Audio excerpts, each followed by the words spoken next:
So it's a very, very tough call. I know readers at Cincy Jungle and our listeners have on both the wide receiver position and tight end position and what the team should do this offseason. Speaking of the tight end position, we can kind of briefly look at that as well, Scott. Obviously, on paper, the team seems pretty set at the position. You got Eifert. He's obviously a star when he's healthy and out there. They have Tyler Kroft, a third-round pick from a couple of years ago, and then they have C.J. Uzomah from the same draft, who did improve last year and show his ability to be a pass catcher in this offense. There's also Ryan Hewitt as the H-back. Here's my thing. I think that this year taught us something about the Bengals in that their depth maybe wasn't what everybody thought it was, at least at certain spots. You mentioned Giovanni Bernard also as a passing option. So Giovanni Bernard's coming off of knee surgery. Tyler Eifert's coming off of back surgery. They're slated to probably be ready by training camp or a little bit after and be ready for week 1. We all know with this medical staff that could change. Kroft, to all of a sudden, after kind of being the set number 2 tight end in 2015, took a backseat to Uzomah. Uzomah's not really known as a blocker. Kroft can block a little bit. I don't know. Should the Bengals look at upgrading tight end or bringing in someone else and replacing, obviously not Eifert, but one of those other backup guys? Or is it just, let's look at wide receiver, let's look at other spots and let the chips fall where they may?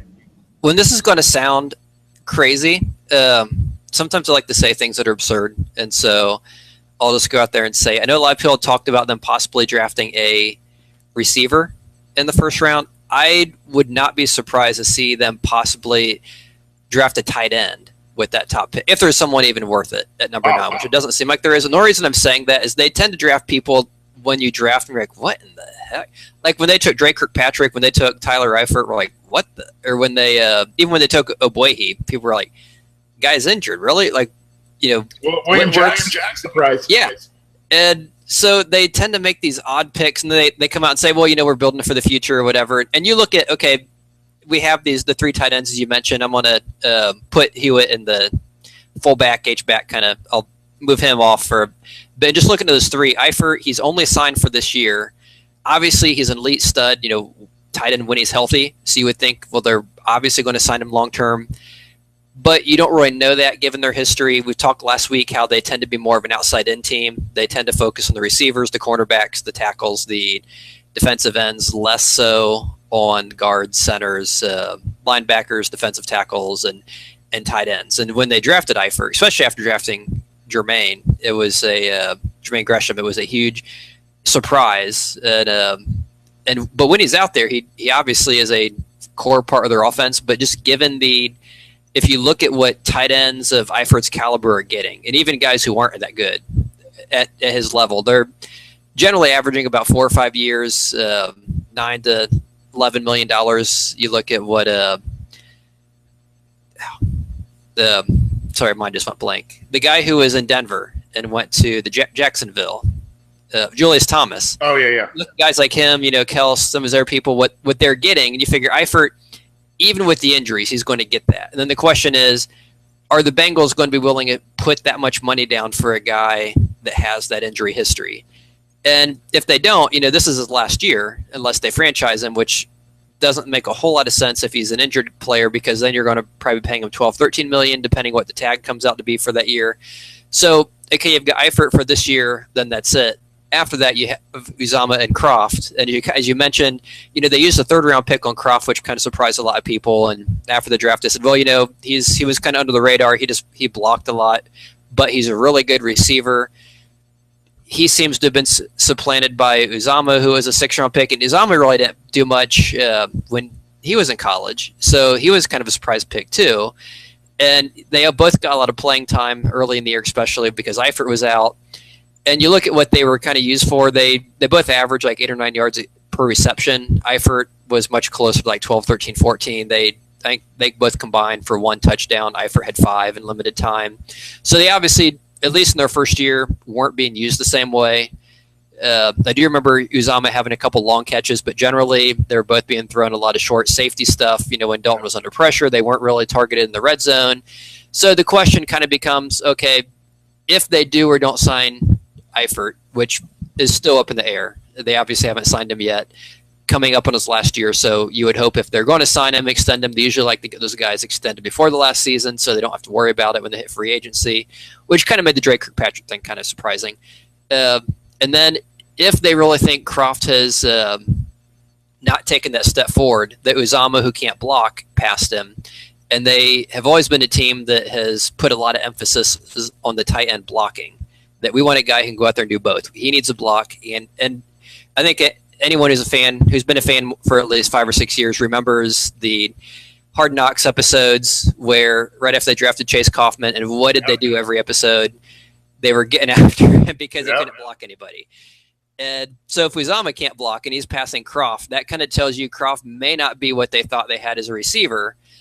So assuming they don't sign, long story short, if they don't sign Eifert, and if Uzama can't pick up the blocking, they probably are going to be looking another direction at tight end after this year, which makes you think they might even be drafting a guy, which I think would surprise a lot of people. So that's why I said it sounds absurd, but I'm just going to throw it out there as a possibility.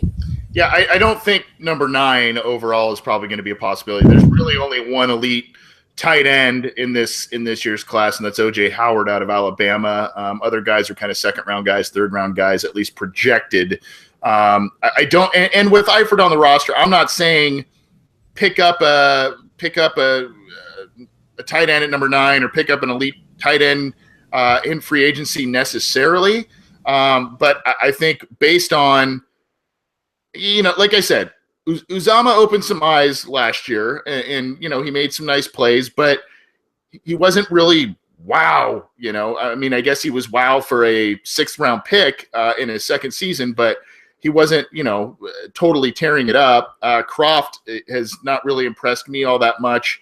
Eifert is, as I said, he's great when he's healthy. He's a great red zone threat, but he's not healthy all that often. So I think there needs to be another type of contingency plan. And in a season where the team went 6-9-1 and they aren't, they were not very good last year, I think a lot of positions need to be up for review, and they can't be complacent with some of these guys in terms of lack of competition and so forth.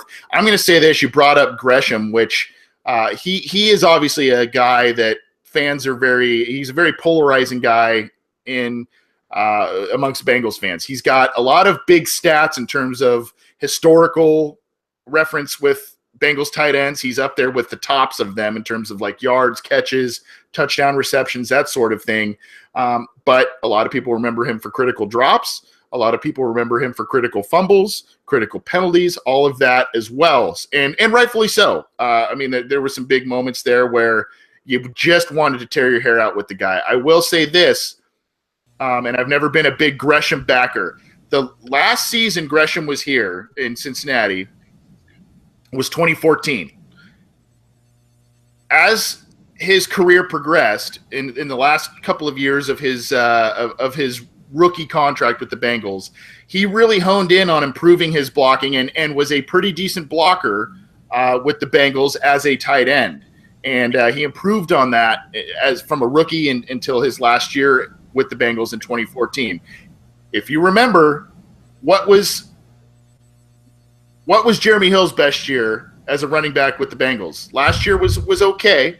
Didn't fumble the ball, but the yards per carry were lower, got in the end zone often. He was a star in 2014 as a rookie. Now, I don't want to say it's directly attributed just to Jermaine Gresham, but the fact that he is a better blocker than any tight end that the Bengals currently employ at that position definitely has something to do with that, especially when so many passing options that year in 2014 went down with injury as well. I think the Bengals need to get a well-rounded tight end, not necessarily just one of those awesome pass catchers, a guy who can come in and block. He can move the sticks a little bit here and there, maybe do some things in the red zone. Whether Croft can develop into that guy, I don't know. I would hope so, But given the fact that we saw a regression from him, at least from a depth chart perspective last year, I can't say I have a ton of faith in the guy. Would you agree, Scott? Yeah, I think at this point we have to be looking at Uzama probably as the number 2, and right. I think he's definitely more of a receiver. I was actually surprised when he was the one getting all the playing time instead of Croft, just based on the draft positions and the things the team had said. So clearly Uzama had opened some eyes, and he kind of reminds me of one of those guys you take a flyer on late in the draft who has the athletic tools that you hope he can emerge, and he, granted, he hit 200 yards, but he seemed to emerge a lot more than people were expecting. So it kind of makes you wonder, okay, going into year 3, and historically that was always the year for wide receivers when they really had their big breakout. Before the modern era, when you just throw to them from day one, like Green and Julio Jones and Odell Beckham and so forth. But could this potentially be a huge breakout year for Uzama as a wide receiver? And I'm not saying he's going to have 1,000 yards, make a Pro Bowl, but could he end up being one of these guys like a Julius Thomas that, I think he was drafted, 6th round out of Portland State or something. I mentioned him earlier, I'll throw him out again. The guy you really had no expectations for if he, succeeds, if he makes a team, that's all positive. But the fact that Uzama did, show some potential, he did show some flash here and there, it kind of makes you wonder, hey, maybe this is but like you said, he's not a blocker. And that kind of takes you back, and you were talking about Jeremy Hill. That's if I have my years right, during some of Rudy Johnson's best years, they had Kelly at Reggie tight Kelly. end. Yep. Yeah, who was not a receiver in any sense of the word. Made better than Daniel Coates, but that's kind of just by default. But he was a inline blocker, and that is what he did, and he did it well. And that is, the one thing that when Eifert was – and Eifert's a solid blocker, but he's not Jermaine Gresham. He's not Reggie Kelly. He's someone that he's not that blocker. And you kind of hope Croft is, but the fact that Croft's number 3 at this point, and it kind of makes you wonder, okay, they were – they've been doing a lot of this Jake Fisher and the jumbo package, Jake Fisher, the tight end eligible, a lot more than they used to with tight end eligible packages. And it's not that Fisher's really a great receiver. He doesn't have the greatest hands. Like, he had a fumble. So he's fumbling maybe 1 every 2 catches. But it kind of makes you realize that they obviously have a desire to have a blocking tight end. And they probably don't think they have that with Croft. They probably don't think they have that with Uzama. So it makes you think that, okay, Fisher's probably, especially if they're going to make him a full-time starter at either the left or right side going forward, that they probably are going to look at a blocking tight end at some point, unless they think they can develop Uzama into that. Yeah, and obviously Reggie Kelly did a number of great things for the Bengals, even though it didn't show up on the stat sheet. He was an incredible locker room guy, and a guy that I think most Bengals fans that are pretty attuned to what the team has done over the past 10 to 15 years realize the value that Reggie Kelly did bring to this offense as a blocker. You also mentioned Jake Fisher and all of that. That's an interesting situation. And obviously Fisher, for those who don't know, at University of Oregon, I believe he was recruited and started his career as a Duck as a tight end, and then was converted to an offensive lineman from there. So the athleticism is there, and that's what a lot of teams liked about him when he came out of the draft, the athleticism, the feet, that sort of thing. I'm going to say this. The Bengals might be, granted they have a smaller scouting department than most teams in the NFL, they might want to start checking out some of these stud basketball players that can't make it to the NBA to add to their tight end group. You look at, the list is just kind of endless. Tony Gonzalez, obviously he was a first-round pick anyway, but Antonio Gates was another guy. Jimmy Graham was another guy that was a former basketball player that couldn't make it there, and a lot of people didn't know how good of a football player he would be. These are guys that know how to kind of be physical, even though basketball isn't known as a contact sport. There's a lot of hand work, obviously, and a lot of footwork that goes into that. And obviously boxing out and grabbing the ball that's well over your head, that sort of thing. That might be an area that if they could find a diamond in the rough there, that could be good. That could be good. what do you think, Bengals fans? You can get in touch with us about the wide receiver and tight end groups, both how they performed in 2016 and what the team should do in 2017. We're on Twitter at BengalsOBI. We're reachable by email, theobinsider@gmail.com. You can also both download all of our stuff and leave a comment and or rating on our iTunes channel, our YouTube channel, our SoundCloud channel, and or at cincyjungle.com. And check out all the stuff at cincyjungle.com. Myself, Scott, and many other great writers are putting out quality material, even though it's a little bit of a slower time in the NFL calendar.